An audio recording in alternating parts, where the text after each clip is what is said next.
let's chat.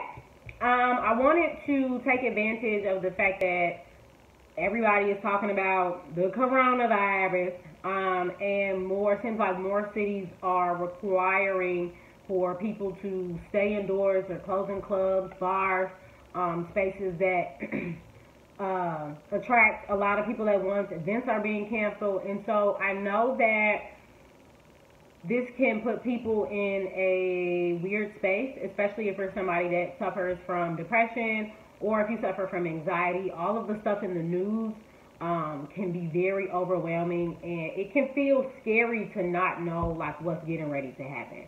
So I wanted to take a few minutes and just share a couple of tips to help people if you struggle with a mental health problem. Even if you don't, these tips can be useful for just making sure that you continue to be your best selves, even with the required isolation that a lot of people are kind of being forced into.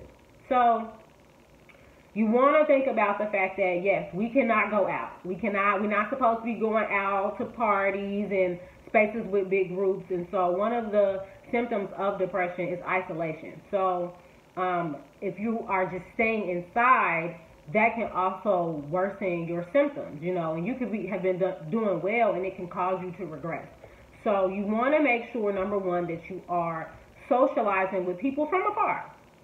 All of those friends and family members that you ain't been talking to or checking up on, this is the time to call them, see how they doing, have productive conversations.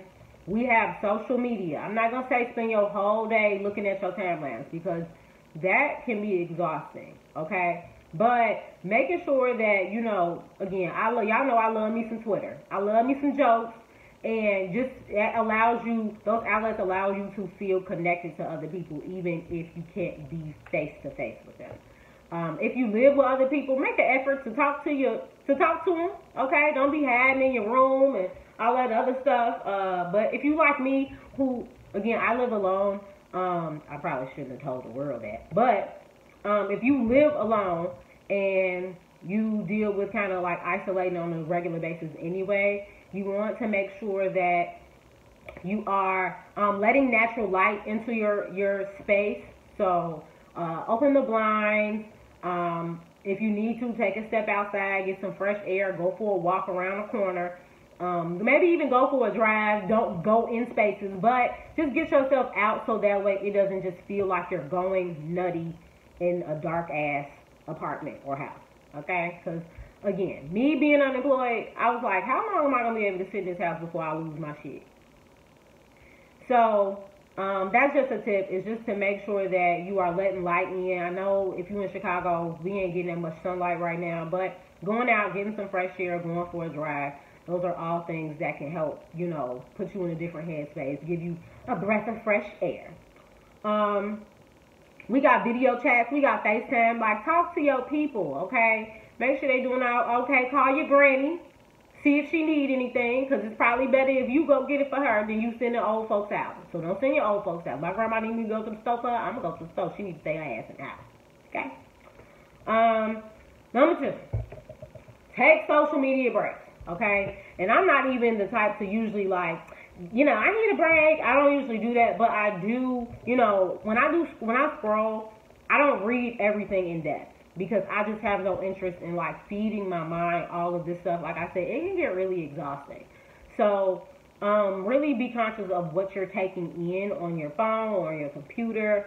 The news, I don't even watch the news. I get a lot of my news from social media because, like I said, sometimes it's just hard to stay positive when all you're being fed is negativity. Or again, I feel like the reason why there's been so much panic as far as people buying out the storage is because it's been so much media coverage, and everybody is losing their shit, especially the old heads. I'm like, Mom, calm down, and they the ones who done bought everything about the stuff. Millennials, we would have just left stuff and bought stuff as is. But these old heads are panicking, baby. Okay, so yeah, it's a lot to consume. So just be conscious of what you're taking in on social media. Read a book.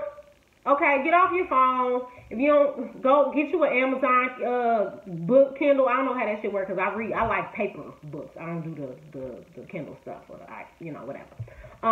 But read something informative that isn't to do with the coronavirus. Okay, take some time and really just see what else you can feed your mind that's entertaining. We already know. Get you a good show. All right, find yourself something to just entertain you versus sitting and reading about this corona stuff all the time. Have a laugh. Like, I've seen some of the funniest tweets and videos about this stuff, and I know it's not funny, but lighten up. We need to laugh to keep from crying, okay? So take a load off. Another important thing that I've learned since being unemployed, since a lot of people are going to be out of work for the next 2 weeks, is make a routine and a schedule. Every day, make sure you have a to-do list. And on your to-do list, you can have, hours where you take naps, where you relax or you watch a show. But don't just allow yourself to fall out of a routine. Like, don't be staying up till 4, 5 o'clock in the morning when when you go back to work, you're going to have to be up at 7 a.m. Because then when you go back to work, you're going to be shitty. Okay? So try to keep a to-do list, things that you stop. Like, this is the perfect time to engulf yourself in doing things that you've been putting off around your house. Whether that be because it's spring cleaning time. So I hope you got your cleaning supplies. You can get your crib, get in them toilet creases. Okay, get behind that sink. I know some of y'all need to clean y'all houses. Mop, sweep. Okay, this is the perfect time for you to cleanse your space. I'm doing that next week. That's on my to-do list. But yeah, making sure that you getting up at a reasonable time. Like, of course, if you used to getting up for work early all the time, giving yourself a couple days to sleep in is fine. But don't overdo it. Like I said, if you normally be up at 8 o'clock, don't allow yourself to sleep till noon. When you go back to work, your schedule's going to be off and you're going to be mad. All right? And like I said, that can also help to keep your mental health in check. Just the feeling of productivity. Sometimes when we get too complacent and stagnant and we just lounging all the time, we stop feeling like we're purposeful. And so we want to continue to be productive in some way, shape, form, or fashion. So having yourself on a schedule or routine really usually helps with that.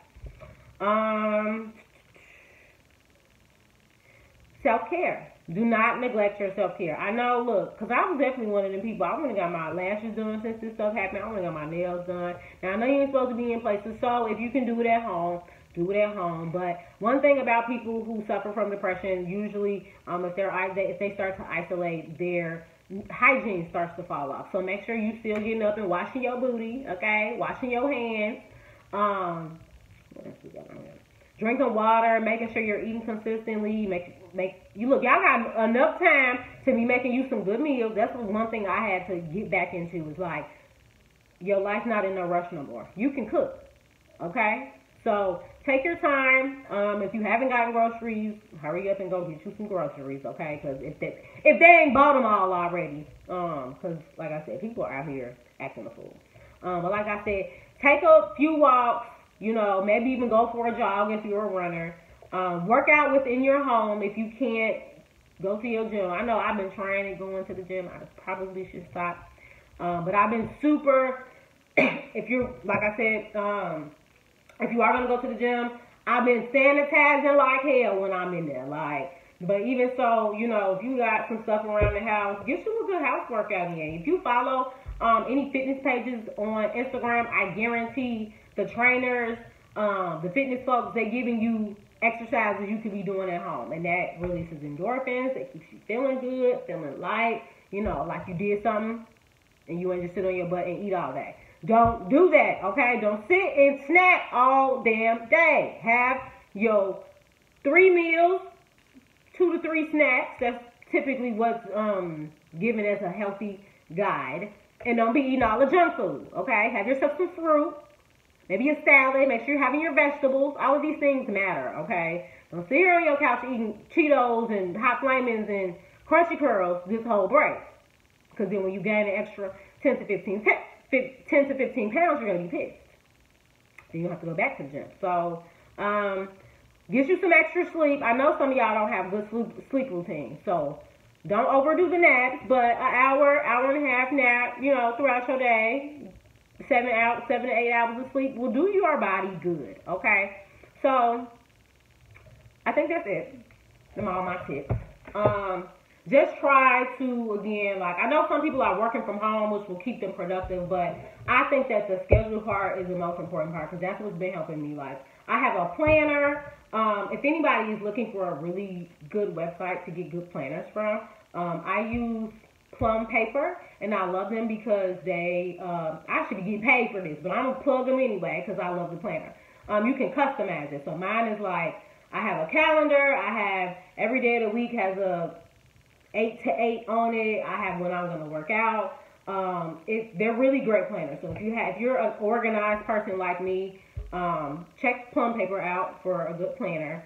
Again, it don't take nothing but a second to just jot down a few things that you want to get done in that day. You check them off, and then you're good. Then you can do whatever you want to do with the rest of your day. Try not to fight your neighbors, because one thing you'll realize is when everybody home, people be loud. Like my neighbor upstairs, I be ready to throw her grandkids out the window, because when they be with her. So try to keep it cute, keep the noise down if you live in an apartment building, because people have lives and they have stuff to do. All right, but make sure that you really are keeping your distance from people, because you just don't know what people got out here, and we really do. I'm crossing my fingers that this is over in the next few weeks, because I got things to do. I'm sure everybody has things to do. Y'all got stuff to do. So again, just beware. Again, especially if you've dealt with depression before, you know your triggers and you know what your symptoms start to look like when you start to decline. So you want to be conscious of if you're sleeping too much, if you're not sleeping enough, if you're eating too much, if you're eating too little. You know, all of these telltale signs is we know, you know, you ain't showered in 2 days. Like, I know some people like, oh, that's nasty. But when you get depressed, a lot of that day-to-day stuff becomes, you don't have the energy to do it. And we want to keep the momentum. We want to keep you in a good headspace. So, learn something new. Watch a good show. Say hey to your loved ones. Find out what they do and what they have. And try to just relax. All right? A lot of the time, we go. And we have been given a period of time to just relax, reflect, set new goals, determine like what needs to be done that you've been putting off. And hopefully, by the end of these, next few weeks, you have something to show for the time that you spent off. And you can feel really proud and good about that before you got to go back to work. All right? So, y'all, stay healthy, stay safe, all right? And we'll chat another time.